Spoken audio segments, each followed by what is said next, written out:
Iman tentang spiritualitas kekristenan, ditulis oleh mendiang Moran Mor Ignatius Zaka I Iwas. Tradisi pada dasarnya adalah ajaran rohani kita yang telah diwariskan dari para rasul dan bapa gereja yang kudus. Tradisi itu ilahi, yaitu apostolik atau patriarkis. Tradisi suci adalah pengajaran yang diberikan oleh Yesus Kristus secara langsung dan dari mulut ke mulut kepada para rasul kudus, namun itu tidak tercatat dalam sebuah buku sampai kemudian melalui ilham dan tuntunan Roh Kudus. Ini termasuk perjanjian baru dan kebenaran iman.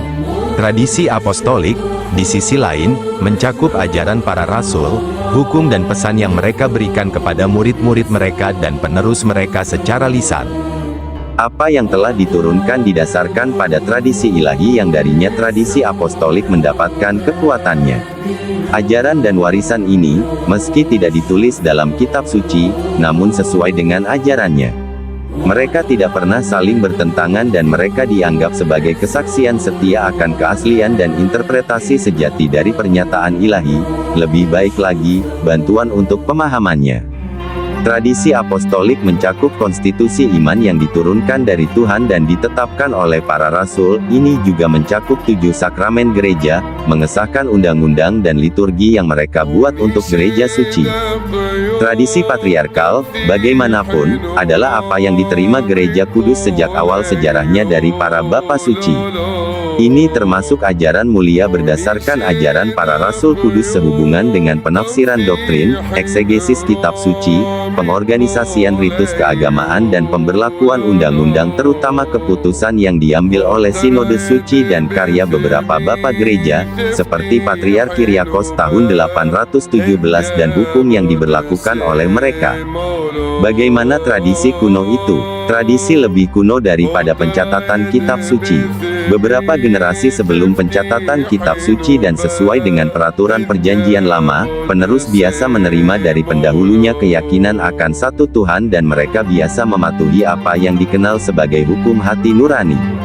Selain itu, menyembah Tuhan dan mempersembahkan kurban hewan diturunkan dari satu orang ke orang lain dan anak sulung dalam keluarga dianggap sebagai pemimpin agama dan kepala pemerintahan yang bertanggung jawab atas urusan perdata pada saat bersamaan.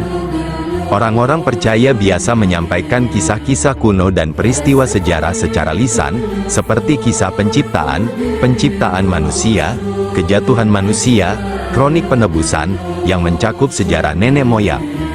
Panggilan Abraham dan godaannya dan janji-janji Allah kepada Abraham dan keturunannya dengan mengesahkan hukum sunat sebagai tanda dari perjanjian ini, serta kejadian lain yang terjadi selama berabad-abad dan diturunkan dari generasi ke generasi, sampai kedatangan Nabi Musa yang diilhami secara ilahi untuk mencatat kejadian ini. Musa juga diberi 10 perintah sebagai hukum tertulis.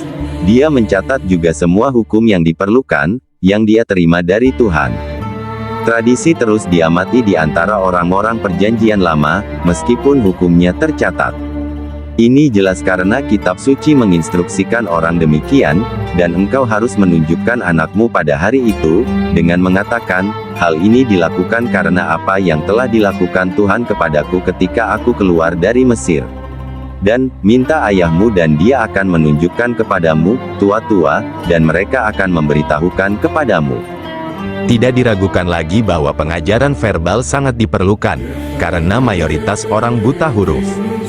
Dalam agama Kristen juga, tradisi mendahului pencatatan perjanjian baru karena Tuhan Yesus tidak pernah mencatat Injilnya dan tidak menyerahkannya dalam bentuk tertulis.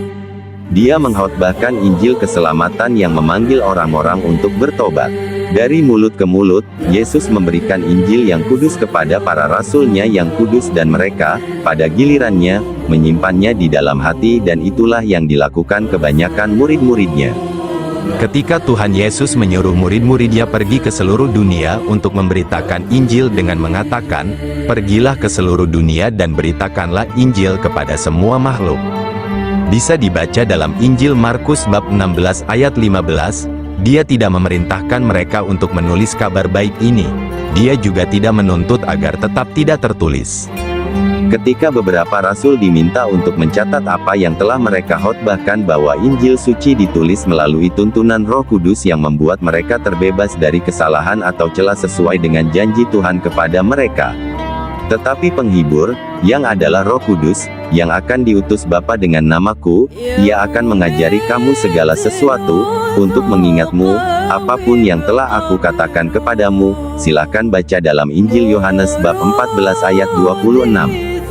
Penjelasan tentang kebenaran ini dapat ditemukan dalam apa yang telah ditulis oleh Lukas penginjil dalam pengantar Injilnya, sebab sebanyak yang telah kita tangani kepada kita, yang sejak semula adalah saksi mata, dan menteri kata.